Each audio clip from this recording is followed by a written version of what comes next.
Jawahar Nagar corporation నూతన mayor ఎంపికపై సొంత పార్టీలోనే వ్యతిరేకత ఎదురైంది. ఇటీవలనే జవహర్ నగర్ కార్పొరేషన్ మేయర్పై అవిశ్వాస తీర్మానం ప్రవేశపెట్టి కాంగ్రెస్ పార్టీ పంతం నెగ్గించుకుంది. అనంతరం జరిగిన నూతన కార్పొరేషన్ మేయర్ శాంతి కోటేష్ గౌడ్ని ఎన్నుకున్నారు. అయితే శాంతిని ఎన్నుకోవడంపై సొంత పార్టీలోనే ముసలం ప్రారంభమైంది. ఆమె ఎంపికపై 28వ కాంగ్రెస్ కార్పొరేటర్ నిహారిక కార్యాలయం ముందు బైఠాయించి నిరసన వ్యక్తం చేశారు. గత ఎన్నికలలో కాంగ్రెస్ పార్టీకి వ్యతిరేకంగా పనిచేసిన వారికి మేయర్ పదవిని ఏ విధంగా కట్టబెట్టారని ప్రశ్నించారు. అవినీతి అక్రమార్కులకి పదవులు ఇవ్వటం పట్ల ఆమె తీవ్రంగా అభ్యంతరం వ్యక్తం చేశారు. ఈరోజు జవహర్ నగర్ మున్సిపల్ కార్పొరేషన్లో మేయర్ ఎన్నిక జరగడం జరిగింది.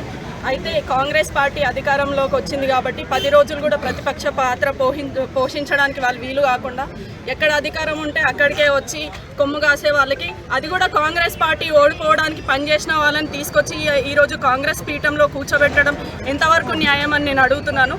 అలాగే ఇంకొక విషయం ఏంటి అంటే, ఈ మున్సిపల్ కార్పొరేషన్లో మీకు తెలుసు, ఈరోజు నేనేదో స్పీచ్లో నువ్వు ఒక్కదాన్నే నిస్వార్థ నాయకురాలు అని ఎట్లా చెప్తావు అని అడిగినారు. మరి వీళ్ళంతా ఈరోజు మున్సిపల్ కార్పొరేషన్లో ఏ ఒక్కరైనా వెంచర్లు చేయకుండా ఉన్న ఒక్క కార్పొరేటర్ పేరు చెప్పండి. అంటే మీరు జర్నలిస్టులు అంటే ప్రజలకి అలాగే నాయకులకి మధ్య బ్రిడ్జ్ కాబట్టి మీకే నేను ఒకటి అడుగుతున్నాను.